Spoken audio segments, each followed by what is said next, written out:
Hello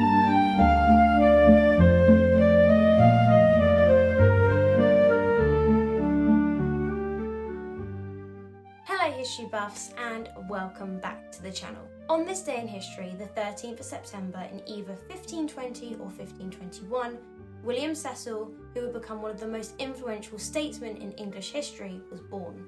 Known later as Lord Burghley, he served as the chief advisor to Queen Elizabeth I and played a key role in shaping the course of the English Renaissance and the Elizabethan era. Cecil's family were of the Welsh gentry. At the age of 14 or 15, he attended St John's College at Cambridge. It would be here where he was surrounded by a circle of Protestants, including John Cheek and Roger Ascham, the tutor of Queen Elizabeth I, that he would sharpen his political mind and discover his passion for education. Cecil would go on to marry John Cheek's sister, Mary, in 1541, so around 20 years old.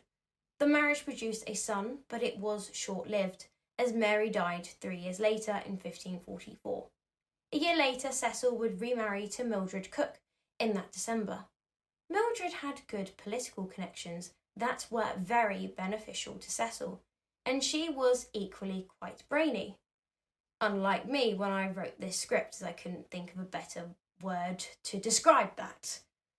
It would be thanks to Mildred and her connections that Cecil was able to advance his own career. Mildred's father was a well-educated man and believed in promoting the academic education of women, and not just the domestic education. His 5 daughters, Anne, Mildred, Elizabeth, Margaret and Catherine, all learnt Greek and Latin. Out of the 5, it would be Anne and Mildred whose intelligence would be commented upon, and as such, she was in the same circles as some of the most learned women in England. Catherine Willoughby, Dowager Duchess of Suffolk, and Queen Catherine Parr, just to name a few.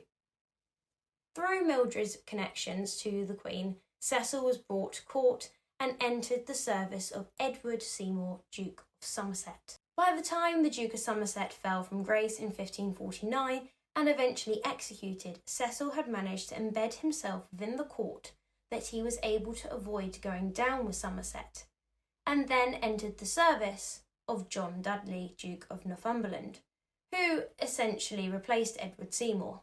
Cecil was knighted on the same day that John Dudley was elevated to his dukedom of Northumberland, and he was appointed secretary to the young king. Edward VI died in 1553. His cousin, the Protestant Lady Jane Grey, was put on the throne for 13 days.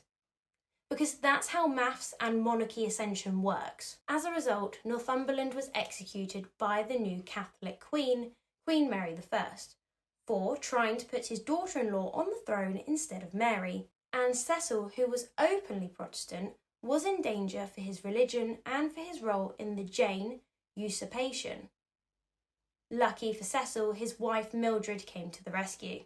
Mildred's sister Anne had been a lady-in-waiting to the new queen prior to her taking the crown, so requested an audience with Mary for her husband and brother-in-law William Cecil, both of whom pledged their loyalty to the new queen and her regime. Mary's reign must have been hard for the Protestant Cecil, watching her undo years of his work as she brings back Catholic practices after he had spent years trying to remove such practices and reform the country. Fortunately for all the Protestants in England, Mary died in 1558 and her younger sister Elizabeth was proclaimed queen. Cecil was with the Lady Elizabeth when she found out that she was queen, and he was appointed as her Secretary of State immediately. Like, quite literally. In my head, she kind of just turns to him and be like, fancy being my Secretary of State? Okay, cool.